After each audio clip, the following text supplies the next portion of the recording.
All right, we're live. Welcome everyone to Table Talk, where we talk all things tabletop. I'm your host, The Bad Luck Gamer, with my co-host, Glue Boy. Hello. And today, we're going to be talking about something really interesting, because something I've noticed, and something that has been showing up in various surveys and polls, especially by other content creators like Bob World Builder, is the kind of meteoric rise of Daggerheart. And for some people, this probably isn't a surprise, but I feel like even those people are wrong as to why it's doing so good. And we'll talk about some other things as well as some other TTRPGs that are really like making a breakaway hit, that are pushing them above and beyond like the general TTRPG, which I'm glad we're entering into an era now where it's not just like D&D incorporates 80% of the market, and it's now more like 60% of the market. It's still the big player by far, but not nearly as much as it used to. But before we get into that, we're going to let some people hop into chat. So we'll just start off with some small talk. So Alex, what's up? Yeah, I've been working on videos. I'm gonna try to work on, I'll justify, because lately I've just been like, man, I don't know, I just like need a small little breather from YouTube shit.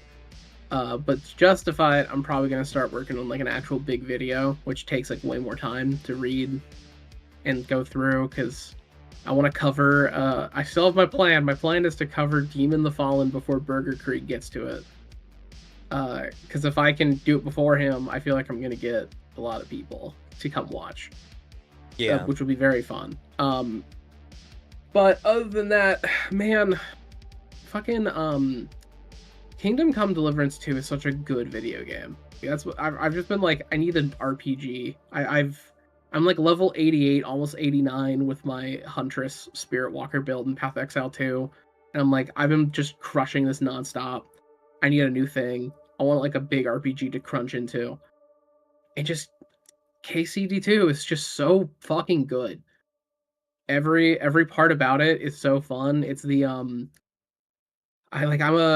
a big fan of games that try to be so legitimate and make like, I'm gonna pull you into the world by making this feel realistic. It's like what Red Dead 2 wanted to do.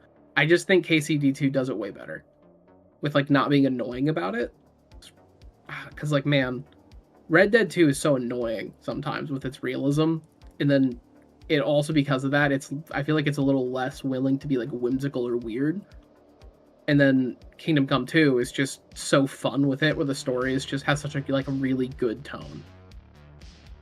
Because it's really funny, but also like really serious when it needs to. It knows when to actually manage its emotions. And also bring out the fact that like medieval life, like around this period, wasn't all like doom and gloom. Like that, I think, is also another important part, where it's kind of pointing out that at all points people were people. Yeah. And I'm a big fan of that. Point being, people, including you, Cam, you should play it. It's really fun. It is just like a time sink. It is a game that like asks you to like take it slow and at like a proper pace. Yeah, that's the hard part for me, because I'm a dad and I get such little game time.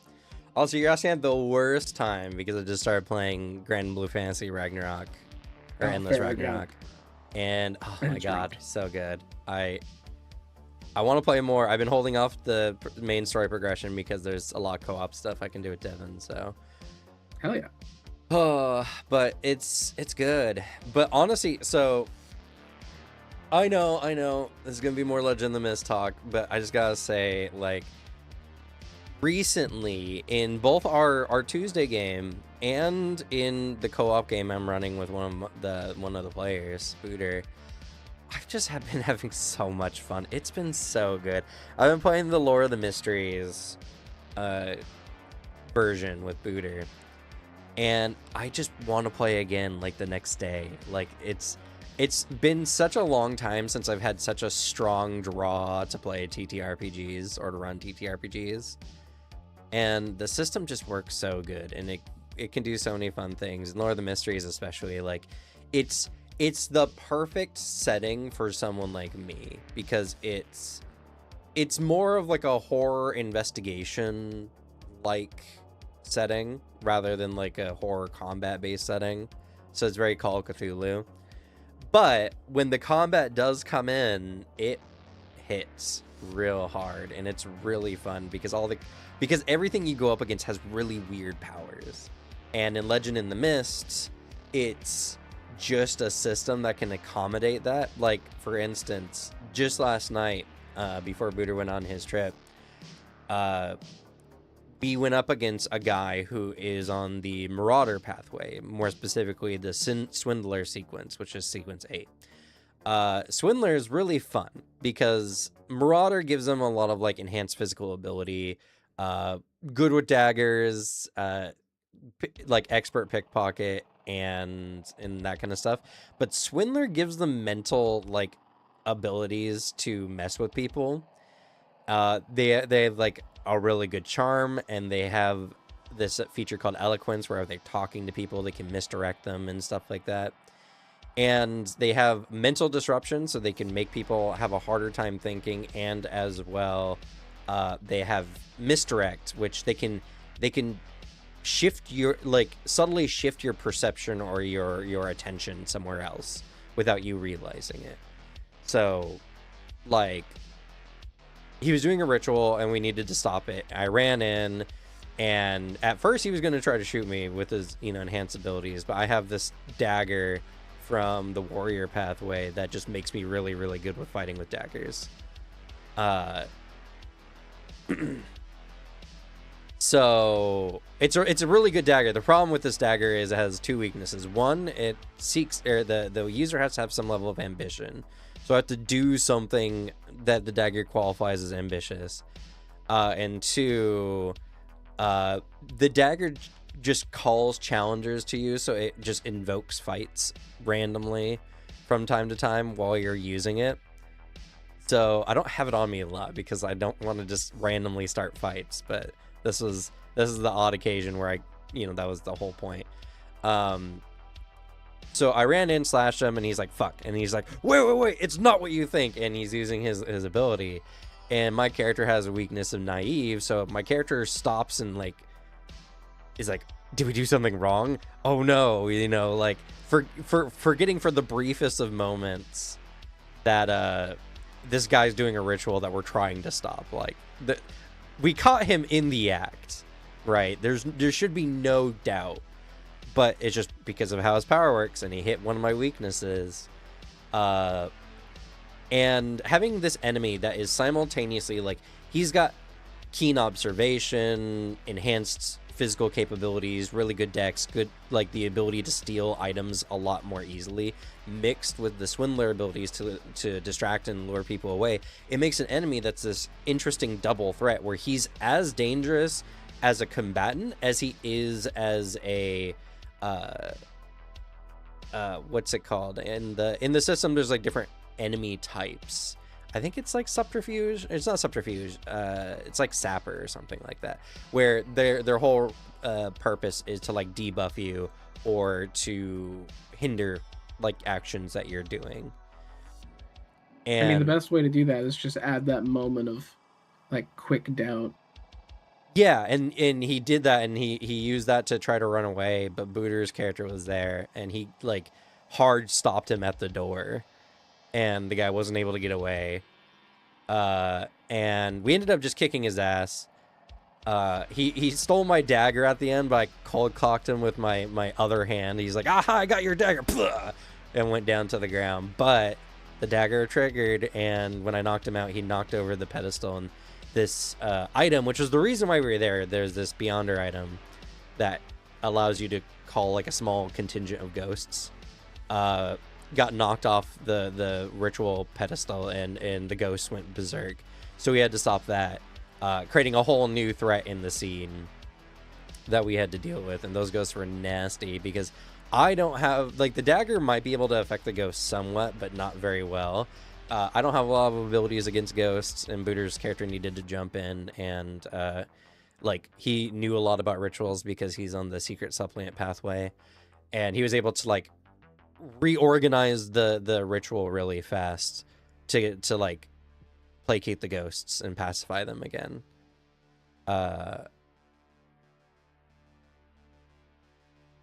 It's just so fun, and we did it, and then I last session I went up to my sequence 7 potion, and the powers I got now are really interesting and are really cool. And even in our Beast Tamer game on Tuesdays, it's just such a fun game. Last session was just a full combat session. That's pretty much what we did the whole time.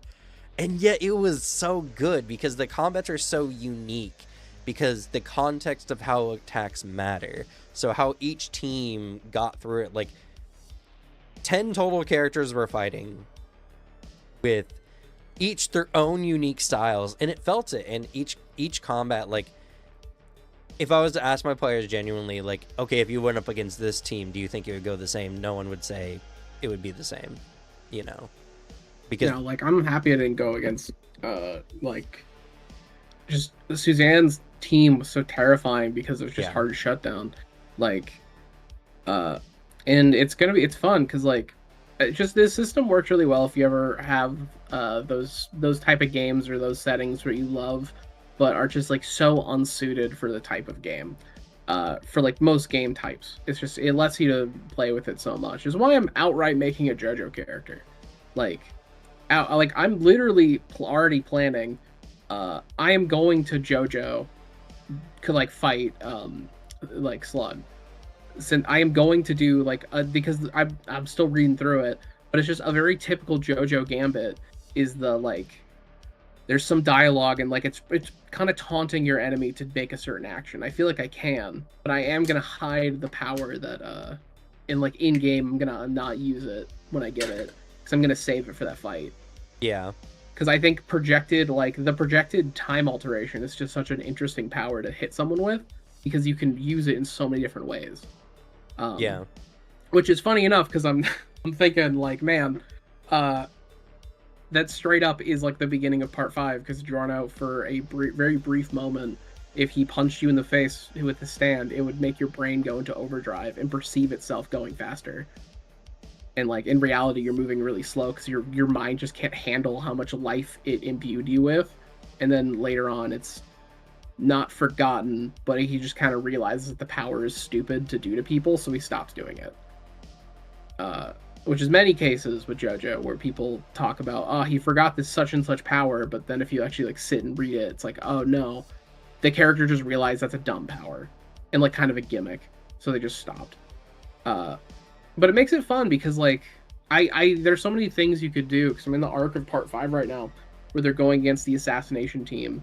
And shouts out to Araki for making a bunch of abilities and powers and characters that are like in a 1v1, like a real 1v1, this character is dog shit, but they're suited for just I pick people off and kill them because they're literally a crime group for assassination. Because like the power of I shrink you and you get so small that like I can just squish you is like the thing. Yeah. Like that is such a like imagine having to deal with that as a power. I feel like you could Legend of the Mist that really well. And Yeah, then same with the one I just read last night, Man in the Mirror, where his entire bit is like I pull you into the mirror world. I didn't permit your stand to be through there. Now you got to figure out how to fight him and like kill him. And then the one I'm literally on right now is one of my favorite part 5 fights of like many. I really love this part. Because fucking Grateful Dead is such a scary ability of like it's just this pervasive mist in an area that like slowly ages you to death. And the only way to counter it is to like it's based on body temp. So if you lower your body temp, you're not going to age and you can kind of reverse it. And so because of that, you can do a lot of shit to give yourself temporary tags, but you have to deal with this like pervasive constant threat happening to you. Yeah. Yeah, and like Legend of the Mist is just so easy. Like the only thing Legend of the Mist does bad in this scenario is just the kind of granulation of how good is this power versus this other power. Because like that's one of the things the system just can't do is just like, okay, I'm using a sword, I'm using a spear. Like the most I could say is like, okay, you don't get to add your sword tag against this because spear is longer and using a sword is not beneficial in this way. But you can add your other sword tags for being good with a sword to make up for, you know, the weapon difference. But like even then that doesn't feel like 100% accurate. And yeah, so it's just kind of one of those things where there's the system's so simple and it works so well, but that simplification can, on occasion, rarely, because honestly, like, it hasn't really felt like it's come up a lot, but that lack of granulation can really, like, make it feel strange. But, like, it was fun. And, like, Slug's Jin having the ability to just move people through space, just short range teleport people, is so good. It's fun. Really good. I mean, literally, like, if you can teleport someone straight up in the air, like, that is just a good power for a lot of certain creatures. Yeah, well, and to be fair, like, it wouldn't have been so bad for you if you weren't also, like, immediately attacked by someone else. Yeah. And just burnt a lot of your tags. Because you got... I mean, even if I didn't, there wasn't a lot I could have done. Yeah, but we probably could have used some of your other abilities. Because, like, sure, maybe time dilation, you know, like, slowing your time wouldn't reduce the momentum for your angel. But we could have said it could give him more time to, you know, like, prepare for it, to avoid falling, all that kind of stuff. Yeah. Because that's another thing, that's another really interesting thing in this system as well, is it's not really well written in the rules, but there's even, like, you can mechanically do some things where it's like how effective and how many actual tags can you apply from this, because, like, for instance,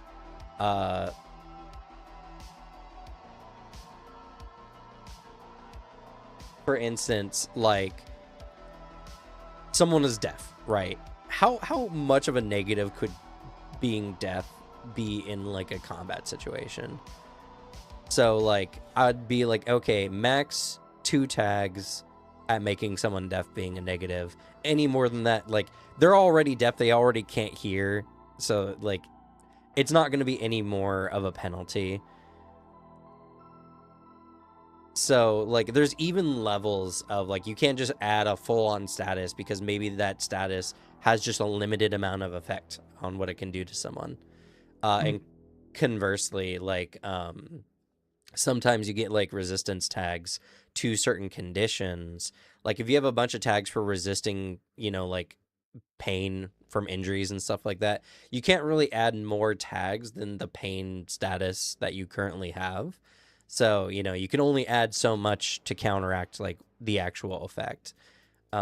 It's really interesting, and like, the game's just super dynamic that way. But okay, I need to stop talking about Legend of the Mist now, or I'll just do it the whole stream. Let's move on to the topic. Daggerheart and other TTRPGs, but more specifically Daggerheart. So, I don't think anyone is surprised with Daggerheart doing well, because the number one reason why anything succeeds is marketing and having Critical Role, the D&D / tabletop, like, channel, kind of be the people running this TTRPG. It was always going to sell well. Even if the game wasn't that good, it was always going to sell, like, decently well. Yeah, it's more like, I also think that it's a good thing to add for them in particular, because I think it is a good alternative for people that it's like, I want the vibe of D&D, but I want something, like, I think it appeals to the type of player that Critical Role would attract, which is not even saying that we're not or anything else. It's like, if you're a person that really likes the idea of just, like, more roleplay elements, more, because it's got some crunch to it, but I think it's also a bit more, term I want to use is, like, fluff, but I don't know if that's fully accurate. That's just the wargamer there's terms more narrative gameplay elements. Yeah, which is also, that comes from the Warhammer thing. Is, I know it's a little different for, like, based on what I think some devs for Paizo have said. Because in Warhammer, it's just, if anything is narrative, or, like, even, like, role player narrative idea, that's fluff. If it's because it doesn't have numbers and rules, anything else is crunch. But, like, I know it's different connotations for tabletop. But, like, I think it hits the vibe of people who want to play, like, that idea of the D&D game. and it works really well for like the systems in place work well to do that. And I think it's also good because it's not just a copy of D&D. And because of that, if it has a similar vibe but it plays different, and it looks really easy to learn. Like it doesn't look that super complicated or scary to learn either. There's a lot going for it that make me. I was like already expecting the game to do well. The only bit that surprises me is just like, oh wow, it's doing really well, because it's purely like I've been hoping and wanting for D&D to lose the market share, and now that it's happening, I'm like, damn. No one here's the blame but fucking Hasbro and Wizards of the Coast, because they could have genuinely created like a giga monster type game if they just kept releasing good shit. Because they have the budget to do that. They have the budget to hire anyone good, really stamp out competition by just being objectively like the best game around. Even like moved in different like spheres of like, oh man, you like D&D, but maybe you wanted a bit more wargaming. All right, here's another game. You could have done a lot instead of what they do is like do nothing and then be surprised that it's not working. Right, yeah. Yeah, and I think you kind of nailed it earlier when you said that it's for the kinds of people who like Critical Role, those kind of role players. But I would say, I would go a step further. Daggerheart is the TTRPG that I think best suits the current TTRPG like player base, mostly. Because TTRPGs in the past were designed and built around the idea of wargaming but with story. Yeah. And people would do that with war games already, and so that's where that history comes in, is now they're making a game for those people, because that's where the whole like crunch and fluff comes in when it comes to like wargaming talk, because some games have just way more fluff, but like that's the fun of it, why you're engaging with it. And then other games you look at, and because it's like, oh, I just want a game with pure crunch, I don't want any of this like other shit. Like the Lord of the Rings war game is like one of the most fluff content war games I've ever seen, and it's really fun because of that. Yeah, and that's why I wouldn't use the term fluff when it comes to TTRPGs, because the point is you're telling a story and narrative context matters, right? Like we were just talking about Legend of the Mist. Like technically it's all fluff in that regard. Oh yeah, because nothing is a hard-coded rule, you know. We don't know how much damage a sword does in Legend of the Mist. A sword just does sword things, as far as like the context of the scene. So, and Daggerheart creates this really good blend between mechanics that people can recognize and get together with, and narrative context that blends the two together and makes them interesting. There's many TTRPG channels. What is Tabletop channel we last channel we hosted here on the channel as guests, they are super into Daggerheart now, and I've seen a variety of other content creators really lean into Daggerheart. And the major reason for this is Daggerheart is a really fun game that offers more narrative elements. So in Daggerheart, for instance, there are abilities. I know, like it's not the marshal. What is that class?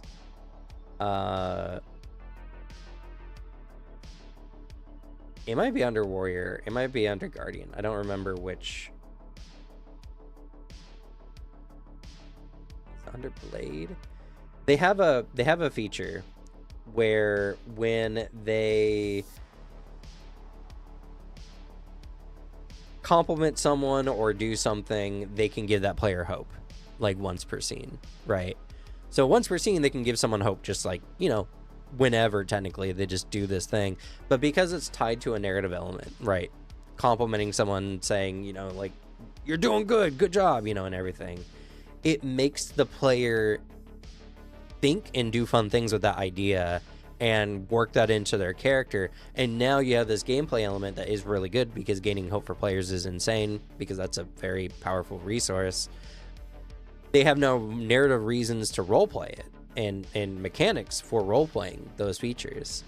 And because its combat is, and this is what I find super funny, because so many people looked at Daggerheart and they're like, oh, initiative is just kind of like whoever does whatever, that doesn't make sense.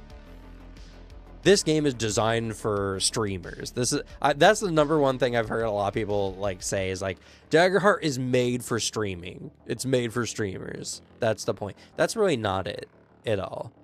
Because the thing, the folly behind this idea that it's made for streamers, right, is, man, this game makes you perform for people, so it must be for streamers, right? When in actuality, it's like, no, you're telling a story. And getting people to roleplay and being character is kind of the point, you know? Yeah. Because, like, the idea of, oh, this is a game meant for, like, live play stream stuff. Because I know I've 100% thought that about some games, but only because I look at it not from, like, what is the game design part of it, but more I come from it, like, what's the production side of it? And I've seen if there's some games out there, I think it's largely rules light, where you look at it and you're like, man, are you saying a game where basically we could fit the story however we want and we have to rely less on like the scary aspect of dice that can just kill a fan favorite character or fuck up all like the production planning? Oh my god, count me in. That sounds so much nicer on like a pure, like, I am creating a product of entertainment value. But like, right. No, it's because it depends what the thing is, because the real thing that it's meant to do is you're playing a game that people want to watch you play, but they're also like, and there's story with it too. But yeah, because I don't think it's in that camp of like, oh, this is perfect for that. Because I'd still say probably, if you're thinking about it in a pure market standpoint of like producing a show, having a very rules-like game is just easier to work with.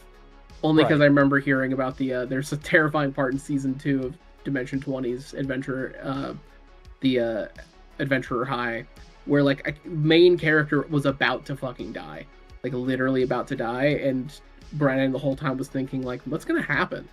Because like this is a fan favorite character, and we have a lot of merch coming out for him, and like just everyone biting their nails in the studio, just like fuck, please, like that'd be insane. Yeah, but at the same time, like, those are the ones, like, those moments, right, when something terrible happens, like, they really make those campaigns stand out to people. Oh, yeah. Like, it's a real part of it. People don't necessarily want, like, a full-on feels-good campaign. People want the drama. When Critical Role had Scanlan leave for a time, you know, Critical Role killing their characters a lot especially campaign 1, and then even most recently in the most recent campaign 4, we had a pretty fan favorite character pass away, and you know, and it hurts, but that's the point, that's the fun of it. But to kind of tie it back more to Daggerheart offers a lot of things that I feel like players want, but the gamer side, the board gamer side of TTRPGs kind of snubs, because it feels like player favoritism. Because there's this kind of weird idea amongst a lot of tabletop players that the game should be hard and players should earn their victories. And yes, like, well, I technically agree with that sentiment.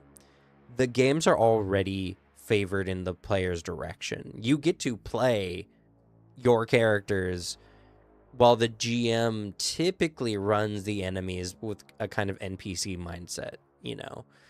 Like, it's always super annoying. We have this at Adventure League with one of the GMs.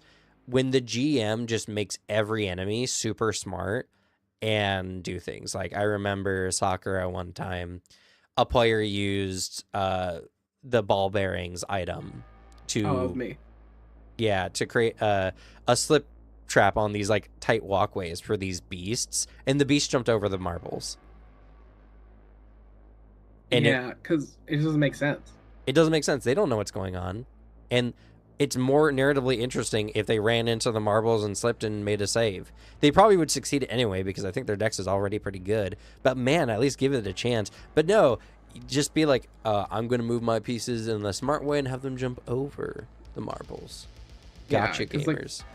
Like, it's the problem of like the game isn't built for that competitive style. It's not player versus GM, because like I've heard it a lot where it's like, well, this is a little too like the talk of like it's unfairly balanced, like it's meant to be a competitive game. Like, no, you can have the challenge, you can do all this.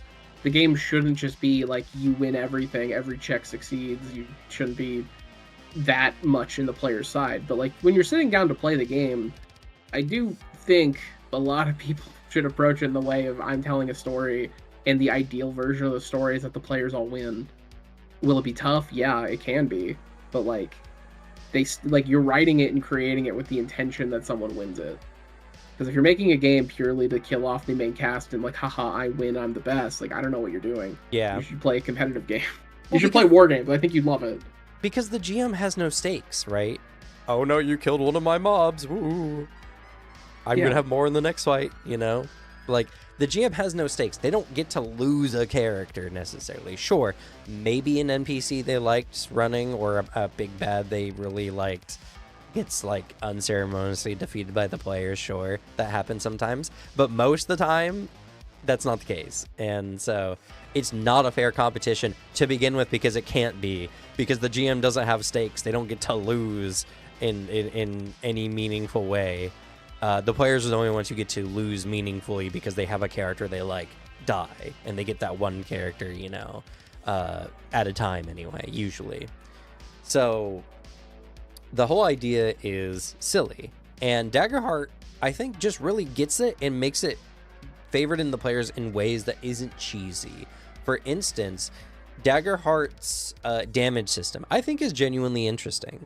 So in Daggerheart, your character has wound thresholds, and when you take so much damage, you mark off that many injuries, though you can mark off your armor points to reduce the damage down to 0, as much as you have armor. And players start typically with at least 5 health pips. So a character cannot instantly die if they are starting at full health. It is impossible. They could take a big injury and then the next one is scary, you know? But some characters get like even more health to the point where they can't die in a few rounds of combat unless they get utterly destroyed, you know, and like hit by many, many people. That is good, because I'm a huge believer that, like, except for very rare circumstance exceptions, you really should never kill or like down a player in the first turn. Like, I think that's just it's a way to immediately make a player just like just kind of annoyed. Yeah, instantly tap just out. Like, yeah, you can do it on the second. I just think doing it in the first is bad. Because like the vibe different is very there, because it always has that feeling, especially if they haven't acted yet. Because that is the most like, I did nothing and I guess fuck me. I couldn't do anything to even like help myself, is the thought. If it's like second turn, they're usually like, okay, I maybe I misplayed that, or maybe this and that, or if that's where it gets the intention of, oh fuck, we might need to run. Because like, yeah, I like that idea for it. I think it's a very good shift. Yeah. And the armor gives you a lot of strength around that, so characters are motivated to have as much armor as they can wear for their class and everything like that. Also, their progression system, it's a lot lighter. It's not like full level ups like D&D is. And when you level up, you get to choose what aspect of your level ups, like what feature you want to increase. Do you give yourself an extra health pip? Do you give yourself a new card from your from one of your 2, what are they called? Domains. Because each class has 2 domains that they tie into. Can you have another pip of armor, you know? Can you do this, that, or whatever? And because it's faster progression, but on a kind of smaller scale, it makes the game feel like it's constantly moving forward. And I was looking through some of their features here, and like one of the best examples is under the warrior, they have the Call of the Brave subclass, and the Call of the Brave, they have what's one of their foundation features. So one of their features they start off with is called Battle Ritual. So once per long rest, before you attempt something incredibly dangerous or face off against a foe who clearly outmatches you, Describe the ritual you perform to make your preparations. When you do, clear 2 stress and 2 hope. So this is exactly what I'm talking about, where they bake in the narrative to it, right? Because if you're trying to play the game rules as written, right, you have to describe how you're preparing for a foe who clearly outmatches you or is incredibly dangerous, right? So it has to have the context. You can't just do this whenever. What you have to be like, okay, this is going to be like some serious business. You get your rogue looks ahead, scouts out like the next room is filled with a lot of enemies. It's going to be a really rough fight. The warrior can just sit there and be like, all right, I'm going to undo my bandages and I'm going to do them again nice and tight, and I'm going to wrap my bandages around my sword hand to make it so that if I get too injured, I can still hold on to my blade, you know. And they can clear 2 stress and gain 2 hope that they can use for their other features. And it's not like so intensive that it takes up like a full couple minutes to do, right? It's just in that moment, what do you do? Like, how do you amp yourself up? And it instantly characterizes your character in the moment. It instantly brings narrative to the scene, and it gives you a really good benefit, because stress is, you know, if you're familiar with Powered by the Apocalypse, stress is a mechanic that you can use for, I think, well, actually, you know, I'm a little unfamiliar. A lot of the time, it's usually like it acts as a secondary health resource. Yeah, so it's your character's mental health, but there's also a variety of features you can use stress to do. Like, I think you spend stress to swap your cards, because you can only have 5 domain cards at any one time from your vault. And then gain 2 hope. Hope is the resource players use to do cool things. Hope is effectively like your power resource, right? Because for instance, the warrior has a general feature called No Mercy, where you spend 3 hope to gain +1 bonus to your attack rolls until your next rest. So it's not just +1 on your next attack, it's until your next rest. So you can spend 3 hope at any time, and your character just is going to be hitting +1 harder, which is really good in a game that is 2d12 plus modifiers, right? Yeah. So it's a really strong roleplay thing where players are not instantly getting downs. It's really hard to have those moments where the game just like says fuck you, right? And it can still happen. We're still using dice at the end of the day, but and you have interesting dice mechanics where it matters, because which dice rolls higher determines whether you roll with fear or hope. And fear is something that when I've heard from people playing the game, fear is one of those kind of tension points for players where they're like, oh fuck, we gave the GM fear. Because how the GM in combat interacts, right? They can spend fear to have the enemies act. So how it works is the players are deciding based on spotlighting, you know, what they're doing in a scene. But whenever fear is generated, the GM can just at that point be like, all right, now the enemies get to do something. So every time the players roll, this potentially they're giving the enemies a chance to act, which feels stressful. So when you roll with fear, you're like, you do the thing, but now the enemy gets to fight back, you know? It's a tension point, and the GM has a variety of moves they can use fear for, and there's a variety of features players can use that generate fear, but generate really good things for them.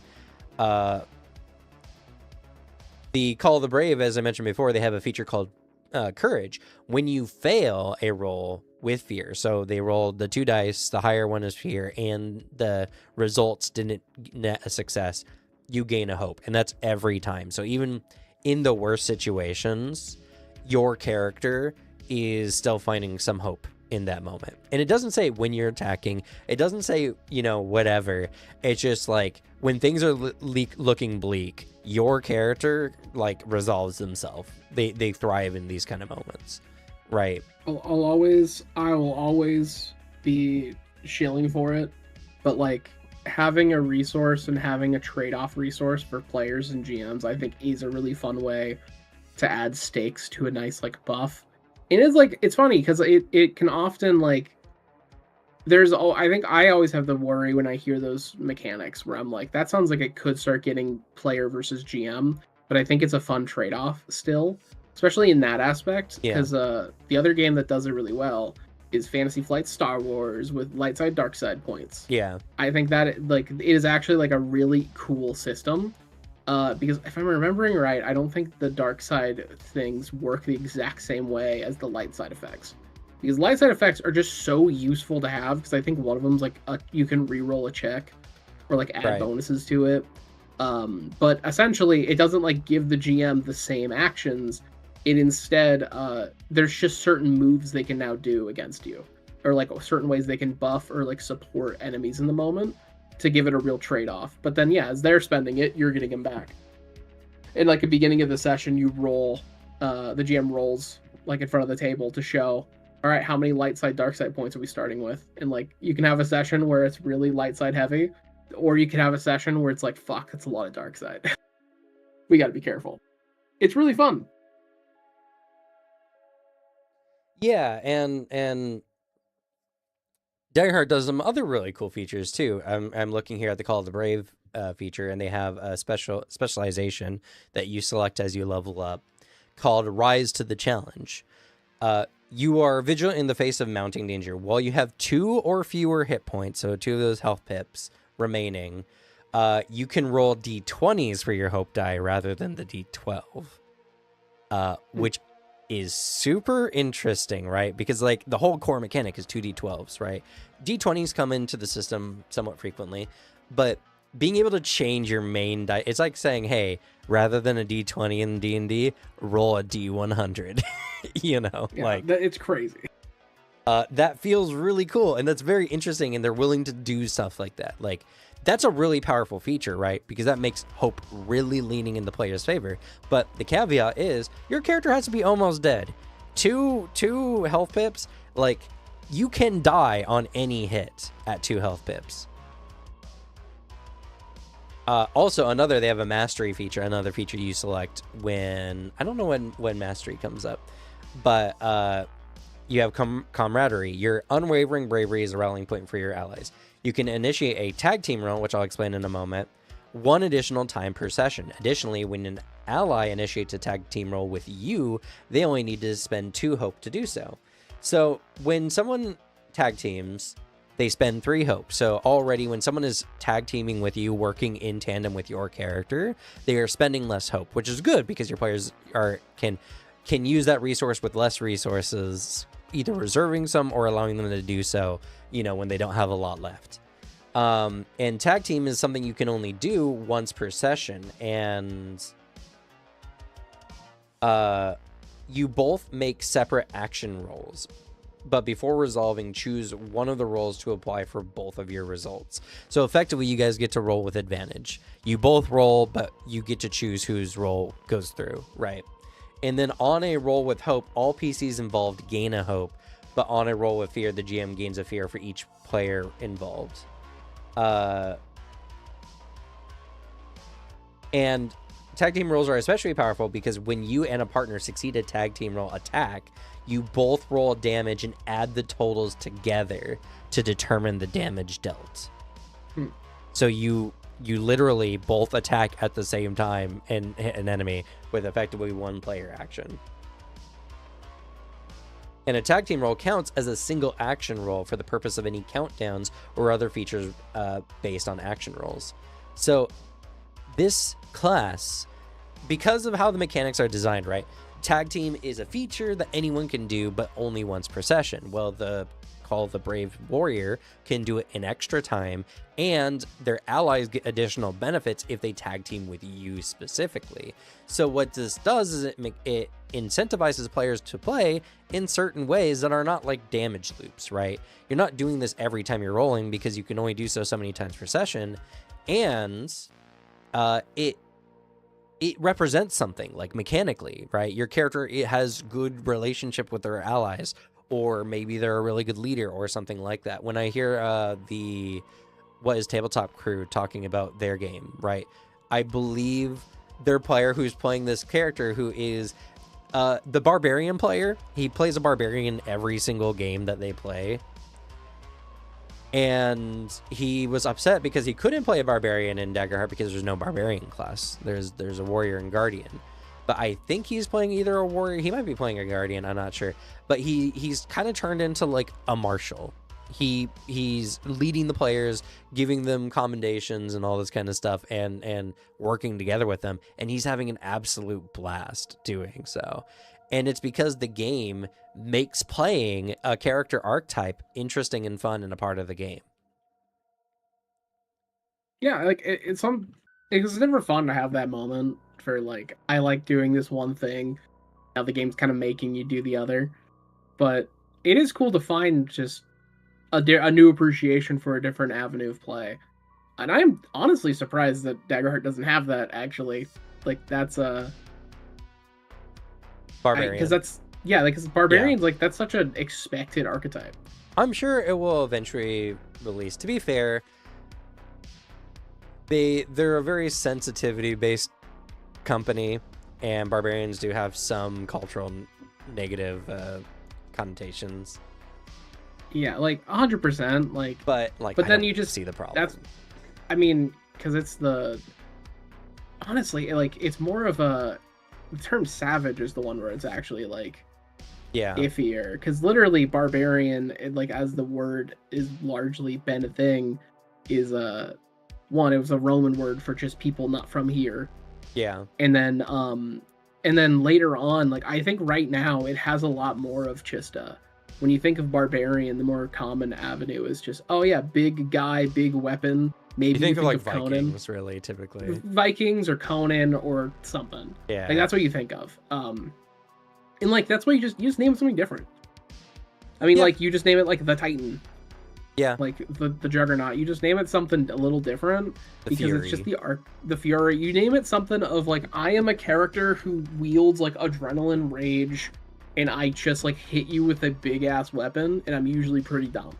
Like, that is just an archetype that's pretty like standard. Yeah, for stuff. And again, it's one of those things where it's like I get it. And to be fair, right, they can do what they want. It's their game, but yeah, that's just the thing. And but yeah, and like, as it stands right now, like, the big dogs in the TTRPG field for the most part are D&D and Pathfinder, and in certain parts of the world you could say Call of Cthulhu for sure.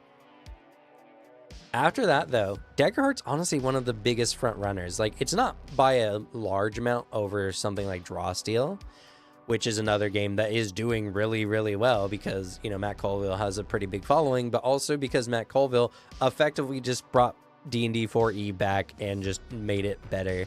And a lot of people really like it because it is the true, like, high fantasy, you're playing superheroes. Like, it's the superhero high fantasy game, effectively. Like, each of the characters do things. And the mechanics are interesting because the longer you journey between rests, the more powerful your characters get, the more resources they get to do cool things, you know. But they don't get to rest, they don't get the HP back or whatever. So there's that really big, fun push and pull. Like, do the players keep pushing on? Do they keep doing things? Or do they pull back, you know, for safety? Big risk reward, and players like it, and a lot of people are really enjoying it. Yeah, I would like the core book to be a little better, but yeah, you know, what can you do? Yeah.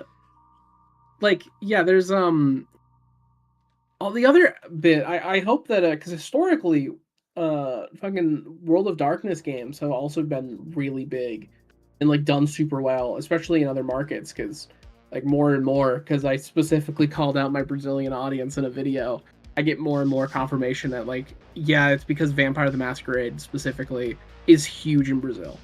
Right. Like, much like some other games that are like making more prominence, but there at least was at a time a huge WoD scene over there. Yeah. Same with Call of Cthulhu, and I hope that does change because I think upcoming, I don't know when Gen Con is, but we should be seeing, I think it's basically all but confirmed by the company, but like everything else, that we're going to be getting 6th edition Vampire. Yeah. Or we're getting essentially the same thing of 5.5.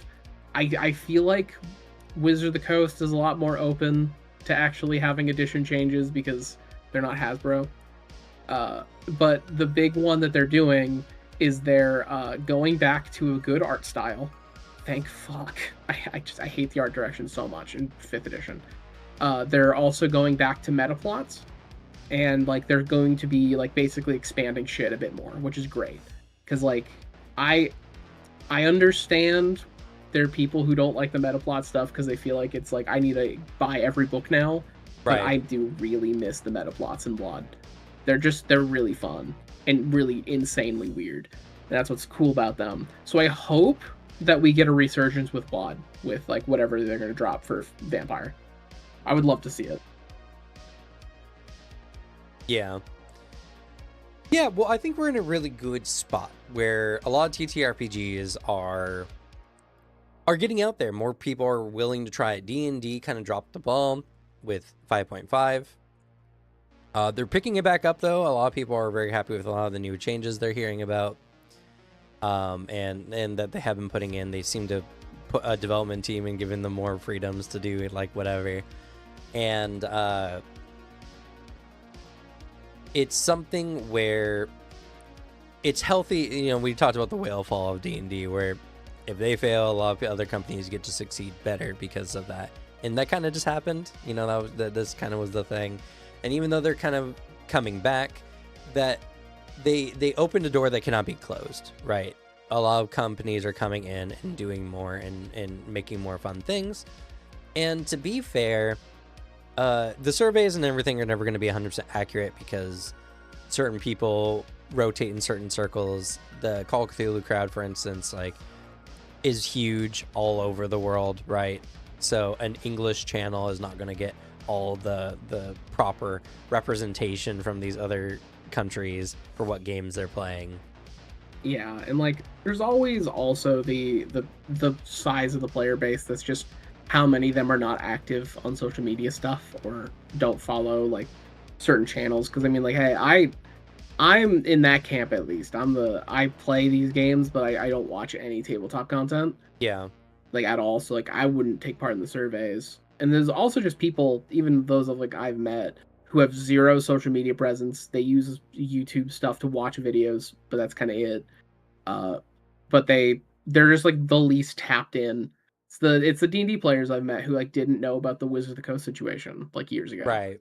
Like a decent number of them because they're just like I don't pay attention to that shit. So like it's never a 1-to-1 for sure. It's why I think one of the better stats we've seen is like raw play stats. Even then that's super hard to get because it's a game you can play physically. And Well, then a yeah, lot of and some VTTs don't play certain games, you know, that yeah, well. exactly. And so like it's bad there. When the most you could maybe do is just tracking raw sales, but that's usually pretty like back end because there's not many publicly traded tabletop companies. I think Right. it's literally like Wizard of the Coast. It probably Paradox, but like now Paradox and White Wolf are doing like a pseudo split where it's White Wolf is kind of their own thing now. Right. So yeah, that's kind of gone. But there's just really not many because they're all pretty like small companies, and like if you're a small company, you really don't want to be publicly traded. Yeah. Yeah. Well, and that's kind of the thing, right? Is, and there's also advertising, right? Because let's be real, White Wolf, big company, you never see them advertise almost anywhere unless it's like on role playing websites. So your casual audience don't even know the company exists. And that's a very common feature for many TTRPGs. It's the reason why I think Daggerheart is doing so well. But I do genuinely think Daggerheart is more suited for the current age of TTRPG players because it gives them what they want. Because a lot of people who were playing D&D before weren't doing it for the hard tactical combat. They were doing it for the fun little guys and interesting stories and playing just the weirdest characters because that's what people like to do. Like, for a lot of people, and this is kind of a weird thing for veterans to kind of hear, but for a lot of people who get into TTRPGs in the first place, a lot of players are kind of interested in the idea of roleplay. Maybe not necessarily like acting in character, right? But telling a story with a character. Like, oh, I get to do my own story. I get to play into this role. I want to investigate a scene. I want to be a part of a game. That's what a lot of people are interested in. They're not necessarily jumping into D&D for the pure mechanical benefits of the game, right? Or the aspects of it, rather. Yeah, there's a pretty hefty amount of people that essentially see it as like, oh, it's like I get to. I mean, like I remember being a kid and playing make believe, and like I kind of get to do this in a setting where it's more socially appropriate. Is like a more often thing I've seen. And like the idea is why that there is like I think a negative version of it where it can become bad, because there's an aspect where I think you do need to engage with it as a game, because I've met too many people who are like, you don't like playing D&D, you say you're a D&D fan, you just like making OCs. Like that's what it is, and it's Right. totally fine to be in that camp. I just think you need to be also aware enough socially, or at least aware of your own self to be like, man, maybe I shouldn't be actively playing the game that much, because like I've just played those people that usually kind of fuck up the sessions for people who try to play regularly. Yeah. But like that's the negative version of it, and I think it's funny too because I'm a Dropout subscriber, and there's a really good show on Dropout called Smarty Pants, which is essentially just like it is comedic slideshow presentations. And one of them, the one for an episode that dropped recently, was on why everyone should LARP. And it's very cool. It's very fun. It's really funny, but it's very much like really hitting that over the head constantly. Is like there is a real fun and a real thing you get out of it. Of just I am like in a role play situation for like a long period of time. Because this big bit was like I'm making let's make a hypothetical like perfect LARP festival, and goes in like here's the archetype of people who play. If you watch it, Cam, for whatever reason, he throws some shade at you because he makes fun of the people who pick the human. Right. But he does specifically hit the little guy archetype, and you see like 3 people in that room go, yeah, that's me. I'm the little guy. Because yeah, it's like the idea of there's a big pervasive feeling that is I'm going to go play this thing. I'm going to play make believe. Some people can't make that hurdle, make that jump at all. And like that's super fair. And then there's others who like just have the novelty idea of like, oh man, that that sounds fun for just a little bit. Maybe not like regularly, but just the idea of like, oh man, I don't have to be a accountant for a little bit. Like I found out that there's from this presentation I found out there's a thing for those like really long LARP events. There actually is like a sense for a lot of people where they're so immersed in a thing and then they're back at like their day jobs, where they just feel like really fucked up for a few days. Yeah. Because like they're suddenly like in the real world, and apparently there's little support networks of just like, hey, let's decompress and like help chat. Like, all right, what's the day-to-day life now? Because I'm not an adventurer shooting fireballs or whatever.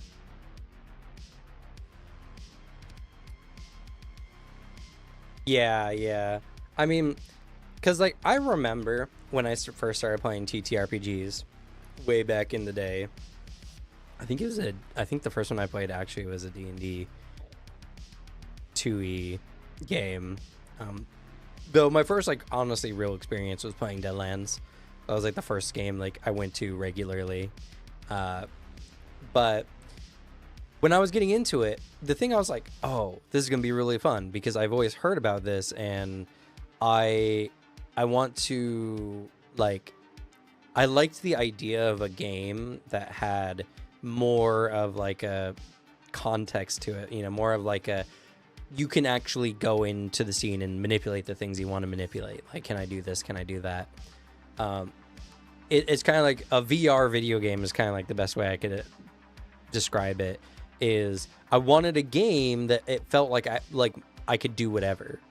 Like there was no limit to contextual actions I could do. Because, I wanted to be able to like, all right, I'm looking for footprints, like what do I see? I look under the mat, right? Like, is there anything under here? Like, I like that element. In like video games, you can't get that because there can only be so many interactables in the game typically. Yeah. So that's what I thought, and I think that's what a lot of people think when they are getting into a game is like, oh, it's kind of like a video game, but it's a lot more personally interactive. And Maybe some people really get into it because they like the idea of an OC, making an OC, and like, oh, I can finally use my OC that I've imagined for years in a game. That sounds really cool, right? And so, other TTRPGs, like the core ones that we have been using since the 80s, and before that, obviously with D&D, we're not like that. They're not like they're very simulationist kind of games typically that give you the game board, the board game mechanics along with the narrative elements, and that's just what we did for the longest time.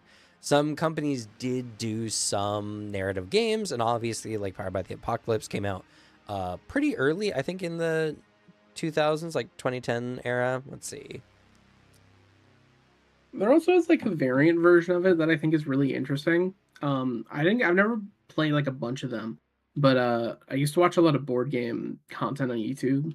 One of them, the GOAT, Board James, that was really fun. But like there was an era, I think it was like largely the 90s, where there were like a fuck ton of board games that felt like they were built for people that wanted like D&D basically, but Yeah. actually in a competitive player versus GM mindset. Mm-hmm. Like I've seen a bunch of those games. They look really interesting because it's purely like the dungeon crawler where it's stated from the rip. Yeah, like it just stated from the rip. It is one player versus like maybe 3 or 4 others. Yeah. It is like a more adversary based like dungeon crawl, and like that sounds cool for like an opting in experience, because like I'm a big believer of that's not a way you play tabletop. But I like that there's an option for people. I think there should be an option for people who do want to engage with that gameplay. Yeah. And I'll speak again. Call of Cthulhu, well, it definitely tends to run on the more, not necessarily simulationists, but it definitely has a little bit more like rules. Is a game very much more based on the narrative aspects of a character, and the whole point of Call of Cthulhu was you play a person. Like there wasn't like a ideal meta build for running through a Call of Cthulhu story, because whatever's happening can just be like anything, you know. I saw a of all things, a random tabletop short like TikTok. I was just making fun of like different games leveling in like class progression systems, and it was like, you know, your D&D had Cyberpunk, and then it kept cutting to Call of Cthulhu, like class. I mean, I teach at a university. Like, what are you talking about? To then like level. What the fuck is a level? What are you talking about? Because it just like kept reinforcing for the Call of Cthulhu. Yeah, this is just some guy who's just in the same room. But like that's the fun of it. You're some guy dealing with horrific shit. Yeah. Recently, I've got the Magnus Archives role-playing game. Yeah. And it's a game where you play investigators who go on cases dealing with horrific things. Most of which you cannot, like, straight up fight. No, not in the slightest. Like, Monster Pig. One of the most, like, I could take that in a fight kind of creatures. Just a giant pig. It's really all it is. I mean, a giant pig that can subliminally make you want to feed yourself to it, but still, like, mostly just a giant pig. It can't die. It regenerates, and even if it goes to 0 HP, it'll get more HP back. It's a game that's not designed for fighting and doing dungeons and making certain specific skill checks, because some of the things is like a cave. You know, how do you fight a cave? You don't, you know. So how you get through these investigations, you need a bunch of people with a lot of different skills, so that maybe their skill can be useful in a certain situation, so you guys don't die, you know, usually. And Call of Cthulhu came out, let's see, I want to say late 90s.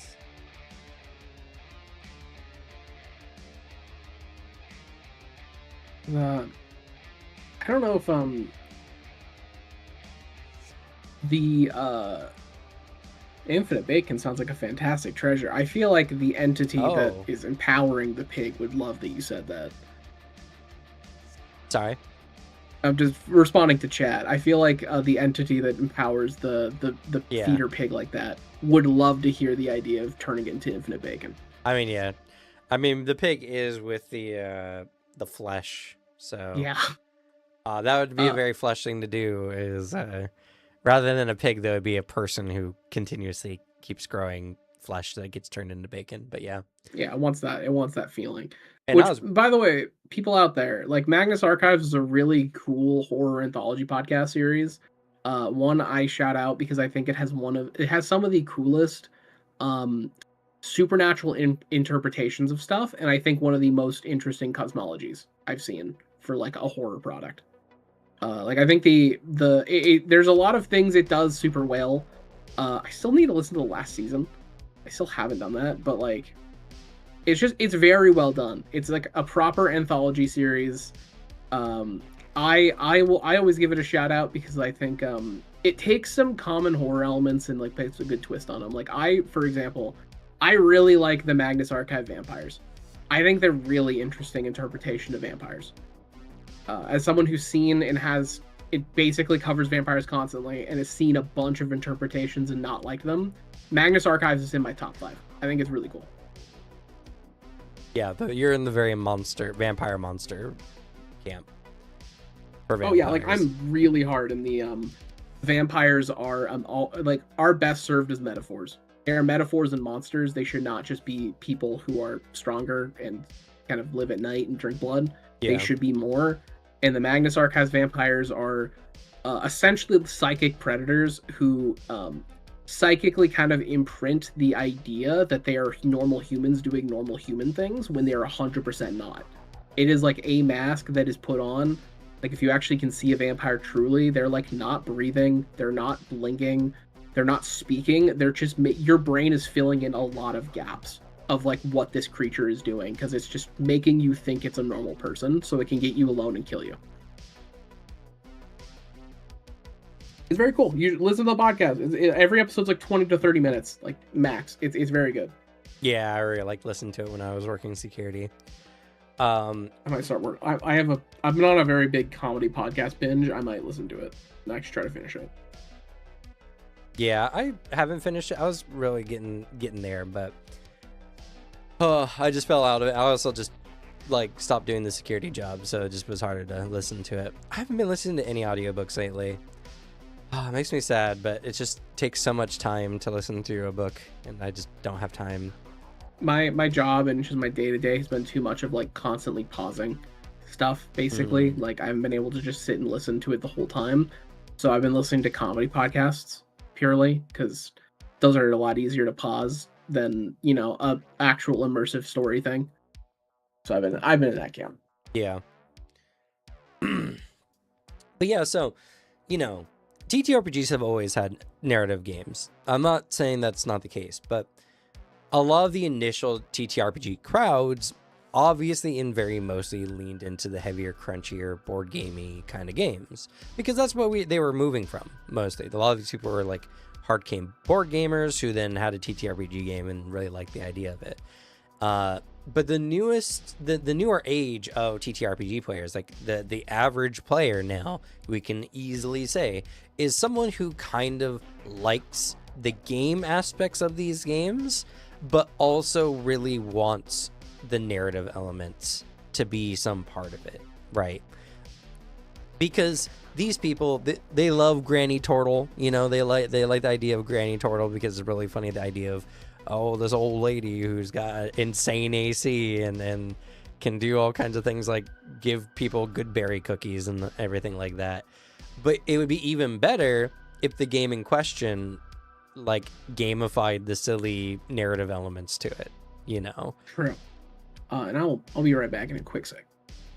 Like in Daggerheart, for instance, if there was a similar ability, we could say, when you give someone one of your baked confections or goods, give that player hope, you know?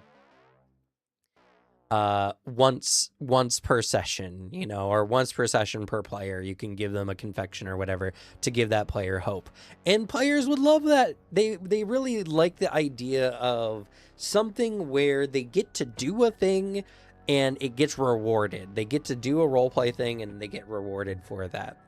Me, myself, personally, I am very much in the camp of I like crunchy games, but I want the narrative aspects to be even crunchier. And out of the games out there that we've talked about, Daggerheart definitely is a game that I think we should revisit and try out, because I think it has a lot of potential for sure.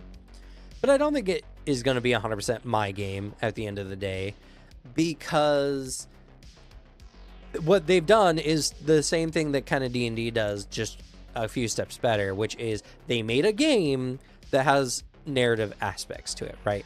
Because a lot of the Daggerheart features are just straight mechanical. Under the Guardian class, for instance, they have a feature called Unstoppable, where once per long rest you can become unstoppable. You gain an unstoppable die that gives it's a D4 that you can add to your checks. And whenever you make a damage roll that deals 1 or more hit points, increase the unstoppable die value. And when the die's value would exceed its maximum value when the scene ends, remove the die and drop out of unstoppable. At level 5, your unstoppable die increases to a D6. It's a pure mechanical thing that just rewards you for doing damage, effectively. You do a damage roll, you do a damage, your unstoppable die upgrades, and you get to do more things. And while you're unstoppable, you get a variety of features. You reduce the severity of physical damage by 1 threshold, so you can never suffer a severe or major injury. You can't suffer a severe injury at all. Any severe injury becomes major, and a major injury becomes minor, and a minor injury just becomes nothing. You also add the current value of unstoppable die to your damage dice, and you can't be restrained or vulnerable. Purely mechanical, no narrative elements. The only narrative element is the idea of what this is represented in the scene. How are you unstoppable? But that's all on the players, right? That's not mechanically speaking. And that's fine. I don't think there's a problem with that. For me, everyone knows I'm a big Legend in the Mist fan. And I actually have a mention of Legend in the Mist that we'll get to here in a moment. But Legend in the Mist, every context tag tells you what the player can do and is added as a value to a dice roll. So if you're pickpocketing someone, you're raised on the streets, nimble fingers, and easily overlooked give you a +3 on that 2d6 roll, and you're just trying to get above a certain amount. And maybe the GM will throw in a negative tag in the scene, like maybe you're out in the open or anything like that. But like those tags represent elements in the scene that are mechanically affecting the check, but are not granulated down to the point. Like being out in the open doesn't provide a specific value negative. It's just 1 for 1. Like being out in the open and nimble fingers are effectively equal as far as the check is concerned. But that's fine, because at the end of the day, it makes the check system a lot easier to get through, and it equally weights a lot of narrative elements together to the point where players become more creative, because the more of these elements they can string together, the more, the better their checks are, the more beneficial their rolls are going to be. And in turn, what that means is the players are going to be adding more narrative elements to their checks to be good. So they're incentivized to do narrative things, to do narratively well. That's what I like. But Daggerheart, I think, suits the general populace better, because it's still got the very gamey vibe to it. It's still got the very board gamey bones that D&D has. You're still playing a game that has certain kinds of mechanics, but they've opened it up. So now, for instance, combat is a similar scene type to a conversation. They don't differentiate mechanically how these two work. You don't worry about moving spaces. All you got to worry about is the enemy close to you, or far from you, or very far from you. And if you want to move that distance effectively, then you just, you might have certain abilities that say you can, when you do a move action, you can move far rather than, to close or whatever. I haven't played enough Daggerheart. We played it once and it was fun, and I think I'd like to do it again. But I know the general gist of it, and I've seen a lot of people talk about it. So I have a general idea of the game, and it's really good. And the enemies act when the GM rolls or gets fear, because whenever they get fear, they can have the enemy interject and do a counterattack or whatever. Or the GM can always save up fear, and the players become a lot more stressed because a lot of fear means the GM can do a lot of things back to back to back that can hurt the players. And so it creates this interesting dynamic push and pull, and like in the best way, right? The way the game is intended, fear isn't the GM's cudgel to beat the players down for making mistakes. The fear element in the game is the players. Well, one, it's a natural balance to like a story, right? The players can't always be succeeding, and everything can't always be easy. So the fear mechanic comes in as a natural balance to that, where bad things need to happen when good things happen to the players.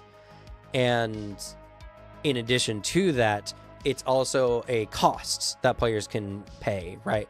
Player generates fear to do something they want to do, but knowing it is going to make things harder for them. And that's a really fun push and pull. It's not designed for the GM to use. It's designed for the players to adjust their experience. They get to choose a lot of the time, besides their standard role, like, do I use this feature that generates a fear? We really need this attack to go off or whatever, but it's going to generate a fear. So, you know, there might be a counterattack or whatever. That's an interesting choice. That's not the GM sitting there twiddling their fingers being like, yes, give me all the fear so I can kill you in the next round. You know, that's not the intent. No, it should just be like, it is a limiting factor to make it so you don't just spam one thing constantly and always have like, I always have the good option and I can always do this thing. And it makes a bigger push and pull than just giving like a table-wide resource that's just like, I don't know, you got 5 of them. Yeah. You can regenerate them. It creates a better push and pull because it makes the regeneration of these resources like easier. And like building up for a lot of like, I think what a lot of cinematic games try to do, because I think Draw Steel wants to do the same thing. And I just don't know enough about the raw game to say if it hits this. But like there's the part of these games that try to hit the it's the push and pull, it's a cinematic feel, and one of the big cinematic things you'll get is the cool ending, like the cool final hit. Through all odds, we work together and we get like the big kill on the boss or the big scary enemy or something. Right. And there's a lot of details I hear about Daggerheart that I think is really honestly successfully hitting that metric. Yeah. Of like trying to do what is a cinematic game. I think Drawsteel also does it pretty interestingly. Like I like the raw concept of it. Yeah, I mean, what Draw Steel does is you get characters who have powers, and these powers are activated by getting resources. Your more powerful abilities require more resources, and as you go through combat, you're generating resources that you can use on your big abilities, but then every successive action event, combat, whatever that you're doing, you're starting off with a higher base of that resource. So your second fight, you can use your bigger powers quicker and quicker and quicker, you know, until you're coming out of the gate swinging with your biggest weapon on the round 1 because you've done so many combats like in a row, right? And another interesting thing in not Daggerheart, Draw Steel as well, is you get XP based on how many events you do before resting, but you don't get the XP until you rest. So that's another fun aspect to the game as well, is like the players might decide they want to rest because they're ready to level up and they're going to get the XP to do so. But if they keep pushing it, you know, they get a bigger amount of XP back. Not like, I like those systems. Yeah, not like exponentially, right? It's pretty, I think, 1 for 1. But it's something like that where it makes the players make interesting choices in how they interact with things. Thank you, Stuart Monty, for the sub. We appreciate you. I like systems that are okay, so funnily enough, before we were streaming, we were chatting about we were chatting TableTalk stuff, basically. Yeah. One of them was talking about 5th edition Paladins, because we were talking about Magus and their changes. And Cam, I think, has a genuinely cool idea for how to fix what I think is a really dogshit change for 5e Paladins, because it just makes the situation a little worse. of like now for paladins, smite is bonus action. I think that is a nerf, but like not a nerf that fixes anything or makes the game more interesting. I think it's just a bad way to nerf them. Cam hit a cool idea, which is role play or just narrative actions in combat that you take that store up like increasing damage in a fight. And so then your smite is going to get empowered because you're taking more like paladin-esque acts. Yeah, like I said, like a fervor like resource that every fervor adds another d8 to their next smite, right? And they gain fervor based on like what type of paladin they are and general features they give every time they heal someone or protect someone. They add another fervor, allowing them to have a much bigger smite, though just less frequently than they currently can do. And like I like things. Honestly, I like mechanics that allow the player to like almost store it and like determine when their cool thing happens. Because that's just something people really want all the time in tabletop. It's just like, man, I hope such and such happens because I really want to do this thing. And you want to have these moments in your game. And so basically opening the game up to have more of those moments, I think is a cool thing to do. And allowing players to opt in and have some like, there is something where they can determine in the moment, do I want to like make a big cool cinematic end explosion to this, or do I want to like pace it? Yeah. And I want to mention something as well. It's not about like a new up and coming game or a game that's been doing really well since its launch. It's actually a game that's kind of petered out since launch. The Cosmere RPG. It's so sad. Yeah. I was so hyped for it. It definitely did not do well in any of the surveys that it was on.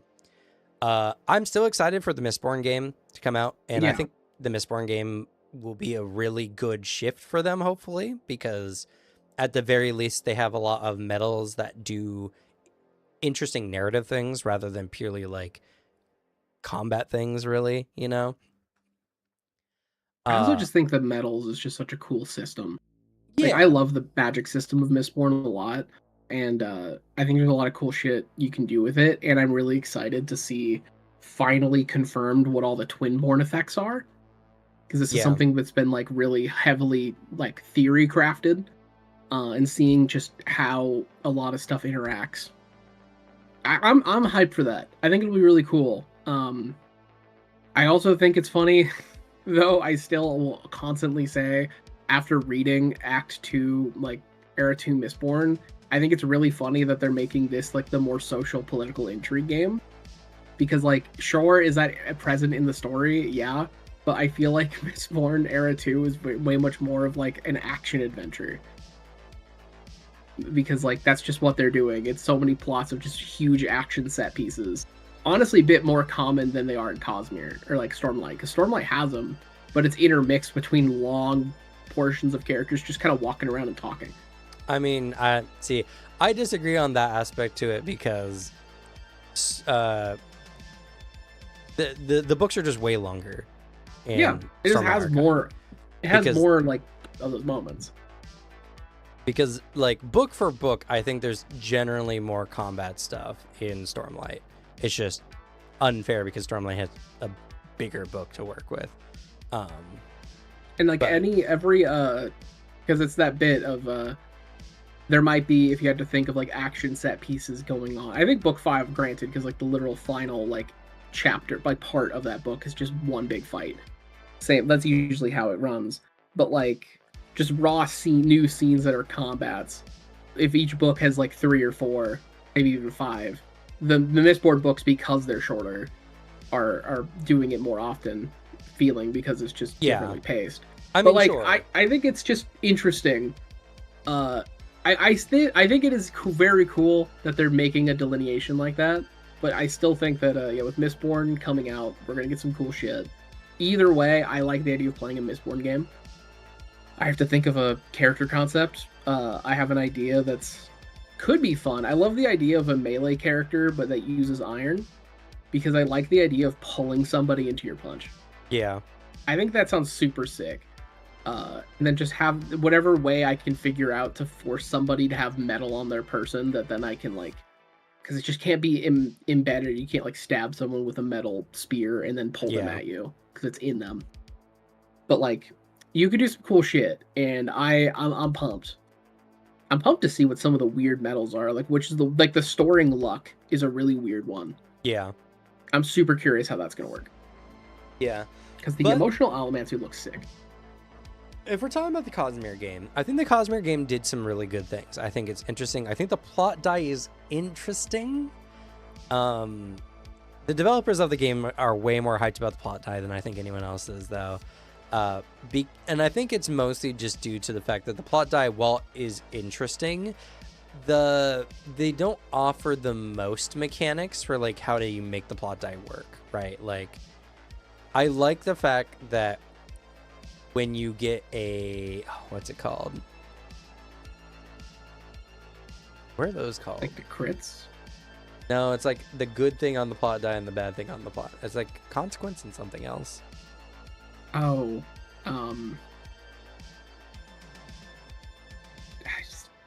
I just know it because it's it's the same system the Fantasy Flight Star Wars has. Close, but yeah. Triumph?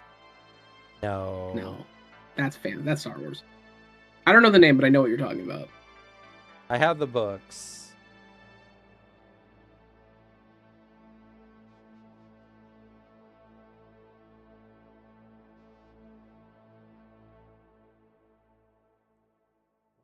What are they called?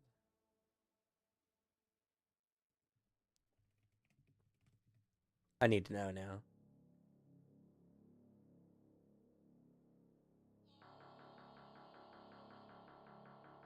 Opportunities and complications. There we go.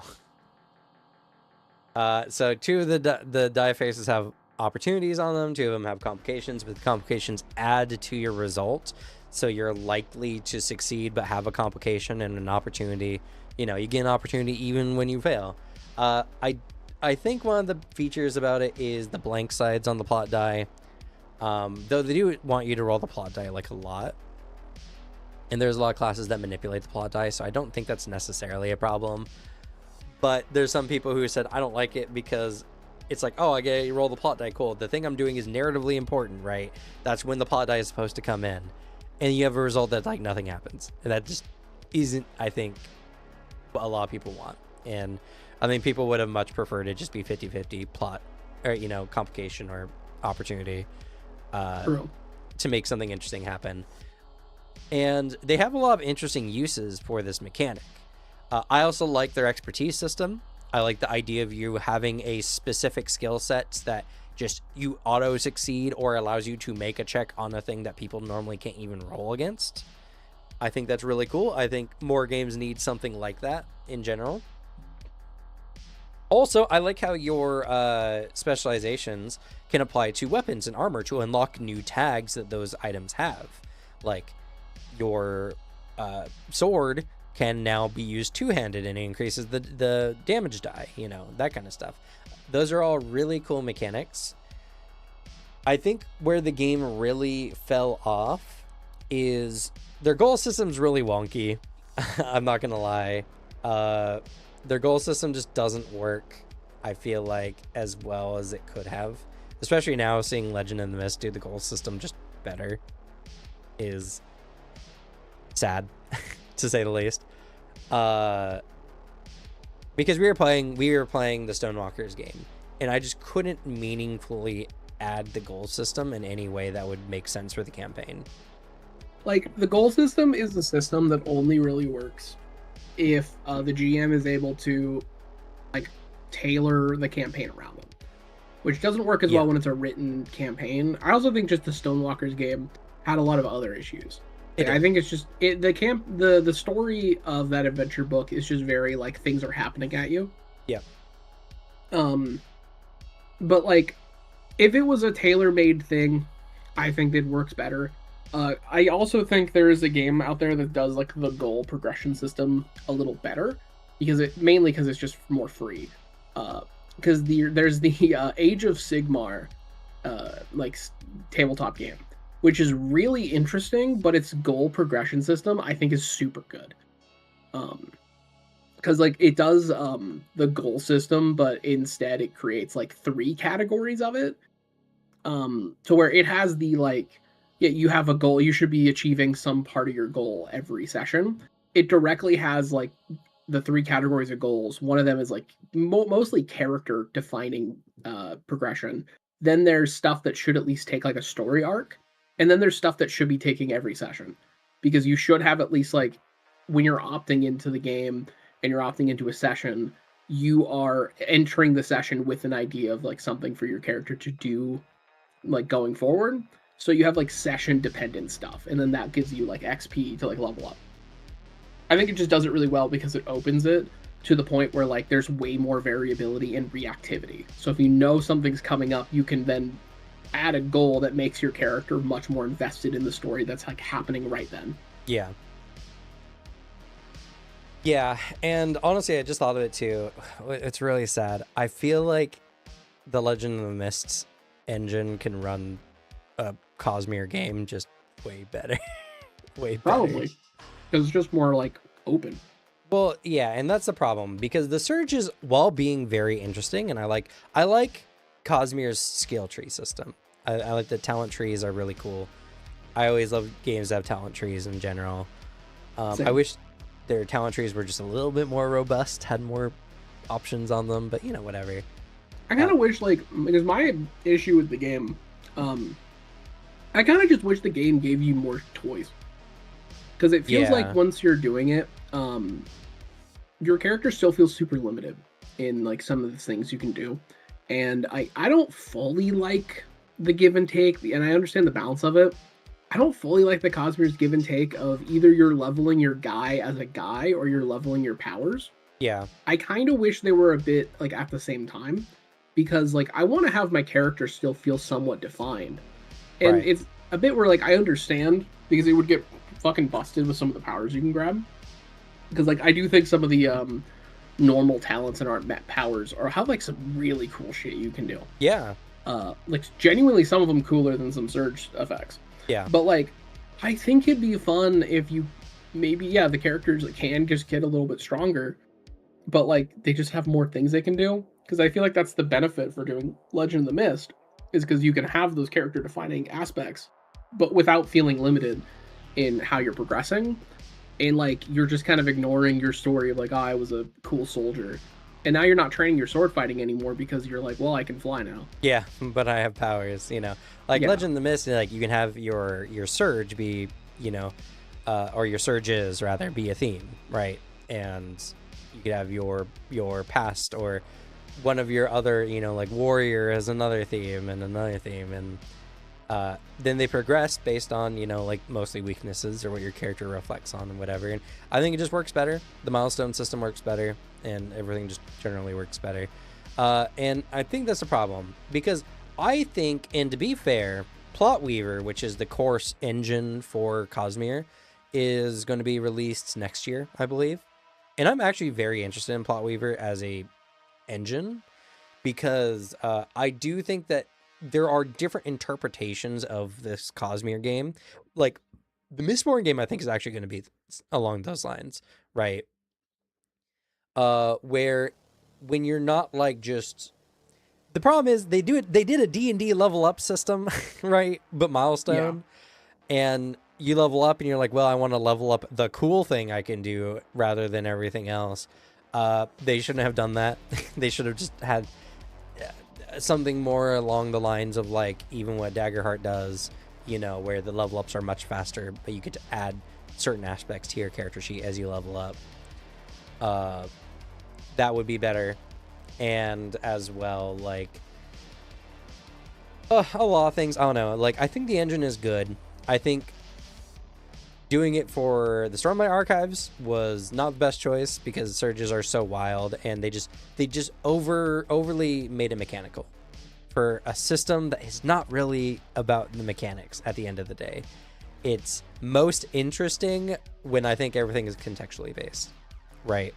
Like, yeah, because like the powers are just pretty open, and like the fun of the surges is having it be very open in the interpretation, because they're pretty straightforward powers of Because like I don't think in the Cosmere RPG I could do what I want to do, which is basically do what Yasna did in book 3, which is show off how absolutely sick else callers can be in melee combat. Yeah. Because it is purely like she is fighting, and like as she is fighting you, she is altering just materials. Like she can already encase people in fucking crystal.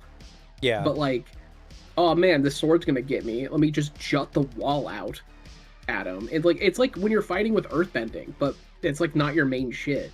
Because I think if I'm remembering correctly, one thing she did is like create a barrier and then slice through it with her shard blade. I think so, yeah. Which is like that's sick as hell because you can't react to that. Like how the fuck do you fight that? I had the idea of having a character that was doing that dimensionally, like the whole idea of teleporting. I love the idea of flickering in and out of reality as you're fighting someone. I don't feel like the Cosmere game would let me fully play that. To some extent, but like it just wouldn't have like the push and pull of it. That's an issue. It doesn't feel as impactful, I think, as it could, right? And I think that's the problem. Yeah, like it just that could feel a lot better. If anything, I think maybe with metal, like the with allomancy and ferrochemy, I can see it working because it basically the killer I think would be is if you read Era 2 and you see how absolutely sick as hell and amazing Waxilium Ladrian is, and then you can't do what he does because like. If you hear a tabletop game for Mistborn, I feel like there should be a part of you that's like, I do kind of want to play a gunslinger who's flying around the arena. Yeah. That sounds sick as hell. And if you can't do that, then like that to me is I think a failure point of the game. Yeah. Yeah. Well, and you know, again, that's unfortunately just a problem with the game that is it tried to be too much D&D, and I think that ruined a lot of what potential it did have. And while the engine that they invented feels good, I think there's parts of it that are really good. I don't think the Cosmere was the right home for this engine, and that's just unfortunate because everyone really wanted a really good Cosmere game, and Mistborn will probably be better, and that's what I'm really hoping for because I think the system does offer a lot. And I don't know, we'll probably revisit it again in the future to see, you know, like, does Mistborn work better? Would a more homebrew campaign work better? Because I think it probably would. But I just feel like the system was pulled in too many directions and wasn't able to live up to any of its like potential, which is sad. Yeah, it just didn't need to be a D20. Like, maybe... Again, it's still the fanboy in me, but like, I just feel like the game would do better if it straight up ripped the dice system of Fantasy Flight Star Wars, because like Legend of the Mist system works 100%. But I think the fun of like having a different dice system and having that dice system in particular is the aspect of like it's not pure contextual, but it really opens it up a lot harder. And so then like you have the systems of do you just raw succeed? Yes. Do you have your advantage? Do you have your triumph? Or your disadvantage? Because having elements that are talking about like, yeah, you succeed, but oh no, your stormlight's running out. Oh, you're succeeding. Yeah. Oh, you succeeded, and like because of that, now you can like instead of just I swing to attack the guy, do you have any other cool power bits that you can do in this moment? Like opening it up a lot harder to the yes and concept. Then it has just the raw plot dice, because it's the reason I like that dice system so much is because it's the only time I've engaged with a like yes and mechanic in a game that I felt like was truly collaborative and gameplay, like it actually crafted around gameplay. Because if you didn't have the idea of like I just don't want to do the raw yes and or come up with something in the moment, like introduce a story element like Fabula Ultima has. It has so many tables of like here's the level of effect of like what you can do with all of these different dice combos. So then you as a player can have it be very narrative, you can have it be mechanical, but there's just so much actual options for you to do. I feel like it would do better in a home like that. Yeah. Because then it's like, can everything be mechanicalized? Sure. But then the dice system can introduce all of those extra bits. Yeah. Yeah, I agree. And again, like I said, I think it was the D&D holds that really like tripped it up real bad, which is sad. It just really didn't need to be that. And another one I want to talk about, it's Legend in the Mist again, but from a different angle. Actually, no, first before that, I gotta say, some of my resistance to the Genesis dice system, which is the Star Wars dice system, has always been, it makes something resolution. Conflict resolution, or just like general a thing happening in a scene. Like die resolution, action resolution, something along those lines. There's a word I'm looking for, but I can't find it. It makes that resolution longer because you have to interpret the dice by looking at all the things. But now I think about it, Legend in the Mist is the same, but on the opposite side of the check. Because in Legend in the Mist, it's like, okay, how do I tell the story to add all these tags to then do the dice, which then has a quicker resolution mechanic. Where in the Star Wars game, knowing what dice to roll doesn't take a lot of time. It's just after you roll the dice, then you have to do all the resolution mechanics to determine the result. And like, also it's just a system that's like, it's just raw repetition will settle it in, but like, it's like any game. If you're like, if you're good at it, then that problem goes away. Yeah, well, I mean, Legend in the Mist does the same thing technically, but yeah. But that's why I'm saying, like, I guess I can't have that same level of resistance I had before because it's the same. It's the same, really, at the end of the day. So, and like, it's still true. Like, as much as I'll endlessly show for that game, it's still true because, like, when I say, for example, Mage the Ascension is a game I think people are more scared of than they should be. Because, like, you look at the magic system and that game's magic is just so different, it gets scary because then it's like, okay, how do I resolve anything? Right. And the answer is, like, really just, it is just trial and error repetition. Because, like, in that instance, it's honestly a rules presentation issue because Mage has a really big problem of spending 300 pages to do what they could do in 100. Because it just, like, over-explains literally everything. And, like, when you actually break down how Mage works, it's not that hard. Because the only hard part is just remembering, okay, what does the matter sphere do? And then remembering, okay, every tier dot does the same level of, like, dot 1 is you sense it, dot 2 is you can start to alter it, dot 3 is where you can start doing real magic effects, like real magic. And once you remember the scaling, you're set. But then it's just like, you have to be able to jump at the moment and be like, all right, fuck, what is, like, they want to cast a fireball. What dots are that again? That's like what, when the common element for that of like, all right, you want to make a fireball out of nothing. That's going to be Forces 3 Prime 2. Because Forces 3 is the ability to literally shape the fire and then project it. And Prime 2 is the ability to, you can create matter out of nothing. So, like, that's how you would do that. Right. But then it's like, okay, well, fireballs are really bad magic, so therefore I want to actually create a gun. It's like, okay, I guess, like, fuck, it's gonna be like probably matter to form the weapon. Like, it's like that. Right. Yeah. Where it's still a valid issue with the system, but like, the way around it for some games is just like, oh, you just have to do it. I think there's the bad version of it where I think Mutants and Masterminds is a game where it's a little worse to just say, just play it. You'll get used to it in time. It's like, yeah, the game doesn't need to be this fucking crazy, though. I think it does it a little too much. But, yeah, it is a fair point for the game. Because the more elements you add, the longer it's going to take to resolve a basic action. Yeah.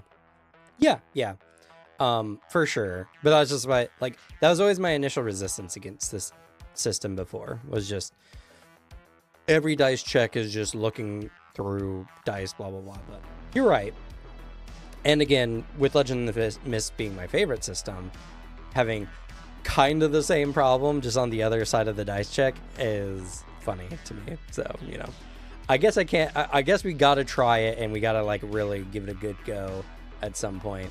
Because I think it'll be good. I think it'll be a fun time. I'm glad glad, because it means, one, my favorite game. I still would say, even then, doing a Star Wars game would probably just be better. Because, like, Star Wars just has more high-quality shit for it. Genesis has a lot of stuff actually for it. It does, I think you gotta 100%. look for it. You gotta actually look it at does, but, like, just the quality I've seen from Star Wars itself, like, of the Star Wars entries, is just so good that even if we're playing, like, a Genesis stuff, I still think pulling from the Star Wars books, because the GM tools they give you are so good. Many of the same tools are in Genesis because they made the game. They wouldn't just not take the Star Wars stuff that they made already. I mean, if I can find a Genesis book that shows me, because there's one Star Wars book I have to find that is like where I constantly talk about all the tables. If there's a Genesis version of that book, I'll be happy. But like, I mean, if you really want to do a Star Wars story, we could do a Star Wars story. That's not necessarily the problem. It's purely if I can't, if there's not a 1-to-1 version of it in Genesis that I can find, and like we can't find, then I'm fine doing anything else. This guy here, this is always like, I'm not a big Star Wars fan, but I'm not. But I don't like to play the Star Wars game. It's just like the talents it gives you for Star Wars are actually really cool. Like I think they do a lot of cool shit. I really like how they made gunslingers in that game. They're genuinely so sick. Yeah, no, I played it. You know, I played with the funky dice before, so I get it and understand. The heavy gunner class is also super sick. Like actually, like with the tools it gives you, heavy gunner. Interestingly, the heavy gunner class has a progression of a way you wouldn't think, which is what makes it cool. Is a heavy gunner, but also high initiative character. Because like you normally would think of, oh, a character like this is trying to you're going to be going last, and they trying to do like pure damage output. But having a character that is like a rapid big machine gun guy, because you're suppressing every enemy and you get bonuses for going first or going before someone can properly act, is really cool. Yeah.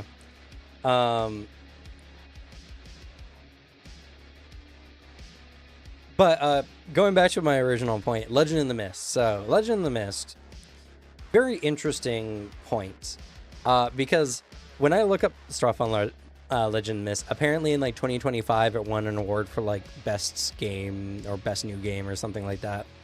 And currently in the Ennies, the TTRPG, awards for 2026, it is currently nominated for Product of the Year, Best Game, Best Rules, Best Art, Best Production Values, and Best Supplement and Best Free Game. Huh. Along with Daggerheart, which it shares many of the same categories for. And what's interesting to me, this is not me blowing it up being like, oh, look how cool this game is. I don't think a lot of people know even what Legend in the Mist is. So it's so funny to me to have this game that, like, Daggerheart, yes, I understand. A lot of people are talking about Daggerheart. Legend in the Mist, I mean, the people developing Legend in the Mist are doing a lot to, like, get it out there. But there's just not a lot of channels. A lot of tabletop channels that I watch just don't talk about Legend in the Mist really, like, at all. So it's so interesting to me that, like, it's got, like, all these accolades for being such a, like, it's such a niche game, really. Yeah, it's kind of like the, it'll happen in a lot of art fields where you see, like, what's getting awards right now. And you look at one of them, you're like, really? What the fuck is that? I've never heard of that. And it becomes a thing that's kind of like, oh, it's your favorite artist's favorite movie, but, like, the average person hasn't seen it. And that's not even trying to add, like, tabletop elitism to this, like, conversation. But, like, there is elements of that where a lot of people who are super deep in the hobby are looking at this thing being like, fuck, this is really game-changingly cool and, like, different. But, like, an average person's not hearing it. And I imagine there's a chunk of people that are seeing it and hearing, like, oh, there's not, like, a class system. Like, what, tags? What the fuck is that? And, like, not seeing some of the normal hallmarks of a tabletop game. And I wouldn't be surprised if that is turning some people away. I would hope it isn't, because I think you should look at things to try new things, and I would love anything that incentivizes companies to not just give everything the D20 system because it's familiar. Because, Jesus Christ, can we get rid of that dice system? Right. It's just two different things. I hope that's not the case. I doubt it to some extent.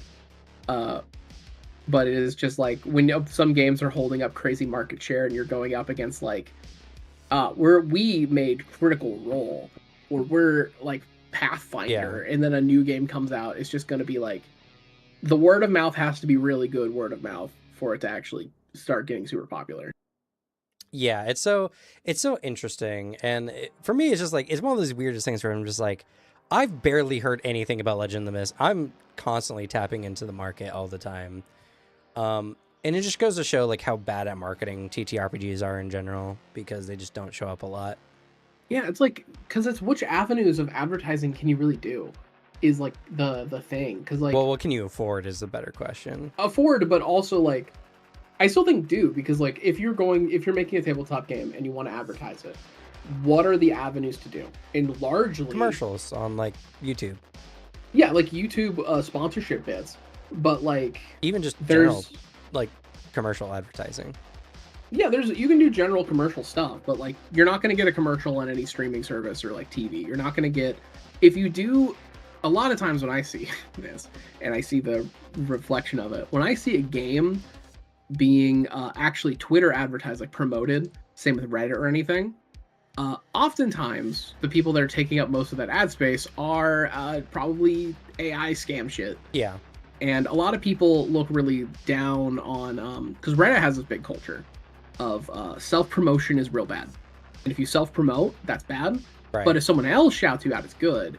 To the same extent of if you're doing promotion stuff like that, it can also get blocked really easy by ad block, which like most everybody has. Yeah. Along with people immediately seeing it and being like, ew. Because they were like, you should be up on your own merits, even though you do need people to see your shit.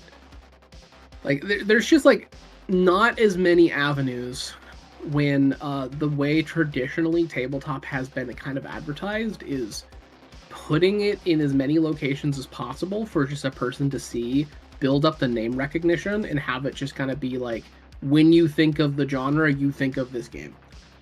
Is pretty often how the advertising for tabletop works. Mostly, yeah. The last one is kind of just a D&D thing, but like... Yeah, because they've cornered them for game. But they're also backed by Hasbro, so, you know. They could also just have commercials and make movies and all this kind of stuff. Even though they don't want to do any of those things. Yeah, which is so strange. Well, they still have done a lot of those things. They make a lot of toys. But they do. It's just that Hasbro, they just want the money printer, and they see, wait, we have to do things with the IP to make money with it? Ew. Yeah. What if we didn't? Or what if we started, spent a bunch of money, and then fired them all? What if we did that instead? But yeah, I mean, the biggest thing is honestly just getting content creators to make content on it. Legend of the Mist has done this. Many very popular D&D content creators have made videos on Legend of the Mist, but it's like one video, you know? Yeah. Bob World Builder, Jenny D, Legends of Evantris has run a Legend of the Mist game, like a one-shot. I feel like it would go good for their group. Yeah. Mainly because they wouldn't have to change how they play the game at all.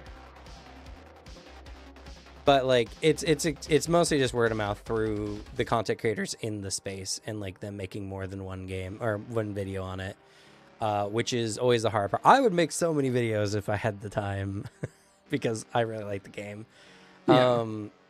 But I just thought it was interesting that Legend of the Mist is just like one of these games that's just like a lot of people think it's really good, but also if you're just a casual, not even casual, like even if you're like at my level of interest, right? Like I watch videos occasionally when they come up or whatever on TTRPG stuff. It's not a game you see a lot. It's just interesting that it came out. By the way, so here's some other games in the best game category for the NES here. Coriolis, the Great Dark Core Rulebook, by Free League Publishing, the company that did Boston. Coriolis is actually a pretty big game in TTRPG spaces. So this is going to be a fun thing because I was picturing you to say like Pathfinder, or like because you immediately hit a game. I'm like, I have never fucking heard of that. Yeah, I know Boston, but I don't know this. Yeah, Free League is a pretty big game or a pretty big company in the TTRPG space. And Coriolis is really, really cool. It's a kind of space horror kind of exploration TTRPG. Really, really good. Daggerheart, obviously. Legend of the Mist, as I mentioned before. Sickest Witch. and Thieves of the Tome.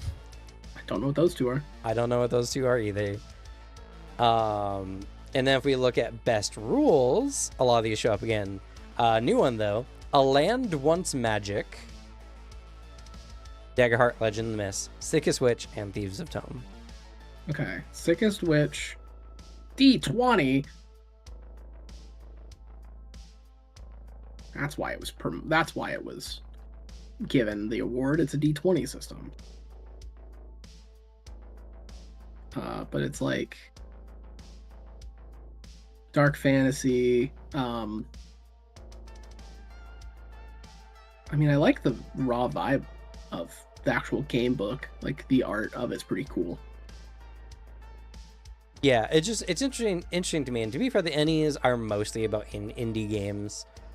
They try not to do the big ones, even though you could argue that Daggerheart is technically a big one, but they do have Pathfinder and Starfinder for some of their other categories as well. For instance, I mean, I like hearing that it's like an award thing largely for indie stuff, because I mean, of things that need the recognition, I'd prefer indie get that. Yeah. Which is why D&D is not really me. like on any of these. Yeah, it's a bit that annoys me with like some award stuff, because already like a lot of award stuff is not.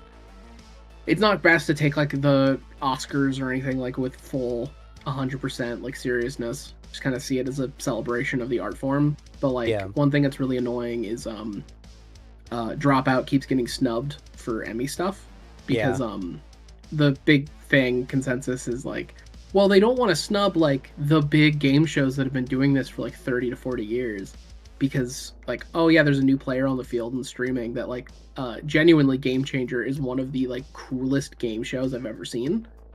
But nope. We don't want to nominate that because what if Wheel of Fortune loses? Right.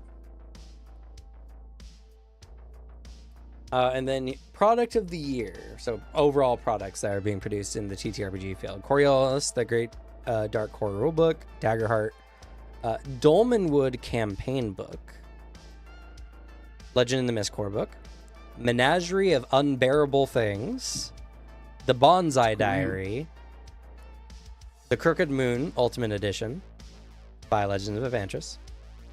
Oh, those guys. The Field Guide to Floral Dragons box set, The Spark Devil, and The White Horse of Lowvale. So, a lot of these, and again, we talked about it being indie and everything like that.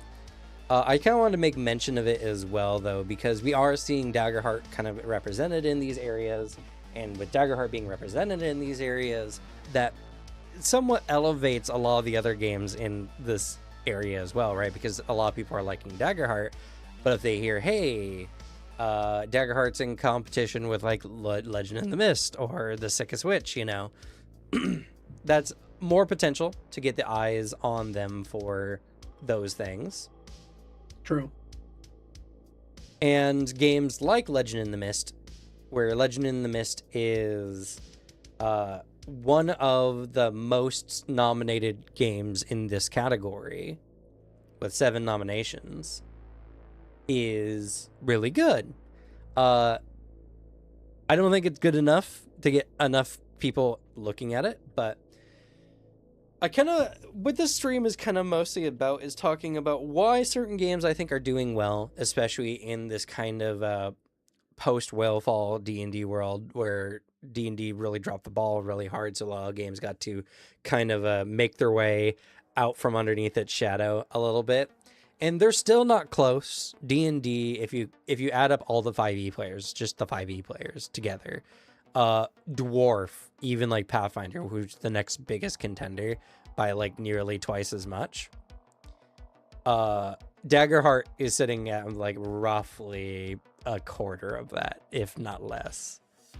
And Daggerheart's the next up and comer after like Pathfinder, really, as far as like American gaming is concerned.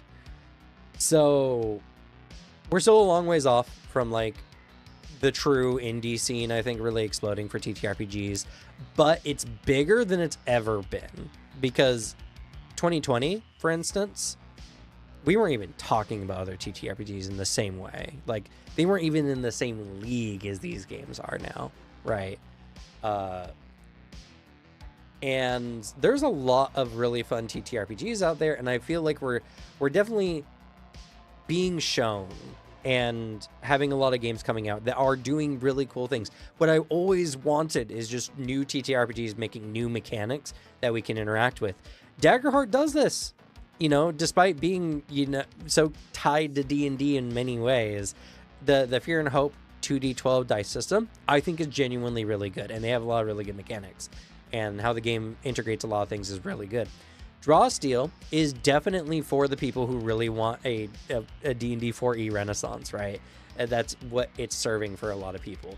And then I discovered Legend in the Mist, and Legend in the Mist is my favorite game now, and it's not even close to what it was before. Like, I was like, Pathfinder, Anima, I don't know, maybe Anima. I have the best experiences. Anima is such a crazy game, but now, like, now with Legend of the Mist, it's like way more my favorite game than the other two. And it's just, you know, it's because mechanics, right? It's because of how these games approach the narrative game style, and they all interact with the ideas behind tabletop in very interesting ways. And we're in a good period. Like, we're pretty much entering into a new golden age of TTRPGs, like, more truly than we were during the D&D boom. Because D&D boom was a good golden age, because that really kicked off the TTRPG era in the 2000s, you know, 2010s and on. But I feel like a golden era is when, like, you can consider, like, the hobby's overall prosperity being at its highest. And while the 2010s was the most popular, I think it was even more popular than it is now, currently saying. But I think the overall health of the TTRPG industry is at its best now than it was like 10 years ago, because now it's not all D&D.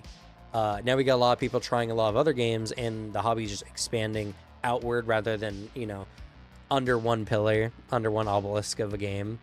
And, you know, in a few more years, I think we're going to start seeing even cooler things coming out. So, but that's gonna be it for us today. Thank you all so much for watching. Alex, anything you want to leave us off with before we head out? Yeah, I cover tabletop lore stuff, and if you're a big fan of World of Darkness specifically, that's what I cover on my channel, Glue Boy.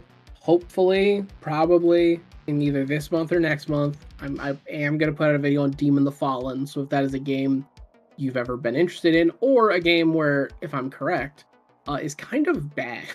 It's a weird mess of a game. So I think it'll be very fun to look it over. Because I've heard interesting things about how the game actually plays. So yeah, if you want to see shit like that covered, go to Glue Boy. Go watch my stuff. As for me, I actually recently recorded my third video now on my review slash just me gushing about Legend in the Mist. I just need to find some time to edit it, which doesn't require a lot of editing, just some cutting here and there.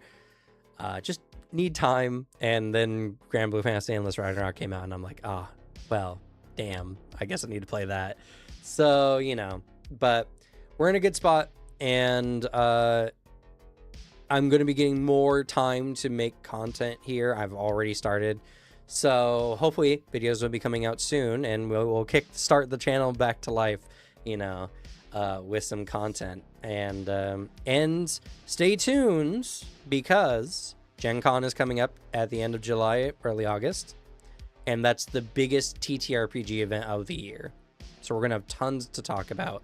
We've already started seeing some stuff from Pathfinder 2e when the Impossible Magic book, and I'm sure we're going to see a lot more come Gen Con. So the next few weeks are going to be some of the most hype of the year when it comes to TTRPGs. But that's going to be it for us. Thank you all so much for watching, and I guess we'll go ahead and say goodbye. See ya. Bye.